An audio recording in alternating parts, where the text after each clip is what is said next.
Sachin ji sound ड्रामा DJ master Sanjeev ji का mobile number है 99313016 music by Mantu Mani. हे के सब बरतिया के देख तोरा मन करे टन टन टन करे टन टन टन सब बरतिया के देख तोरा मन करे टन टन टन करे टन टन टन हे के आ छौरी आ एना ले लजा छुआ तो ही अपन धन धन हे के सब बरतिया के देख तोरा मन करे टन टन टन करे टन टन टन सब बरतिया के देख तोरा मन करे टन टन टन करे टन टन टन अखंड सुनिए सचिन जी साउंड ड्रामा रूप राजा संजीव जी अखंड सुनिए सचिन जी साउंड ड्रामा रूप राजा संजीव जी है के अपना मोबाइल में खींच दे फोटो पिन के आलसी हम शूट पे कोटो है अपना मोबाइल में खींच दे फोटो पिन के आलसी हम शूट पे कोटो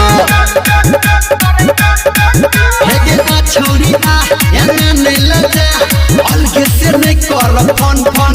है के सब बरतिया के देख तोरा मन करे टन टन टन करे टन टन टन सब बरतिया के देख तोरा मन करे टन टन टन करे टन टन टन मिक्सिंग मास्टर राजकुमार सुनकापट्टी मिक्सिंग मास्टर राजकुमार सुनकापट्टी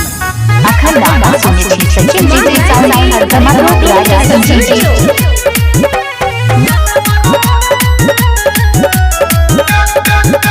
है के डीजे पे तोरा ले नाचैत रहबो तू रहबे ठार हम ताकत रहबो है के डीजे पे तोरा ले नाचैत रहबो तू रहबे ठार हम ताकत रहबो है के आ छौरी आ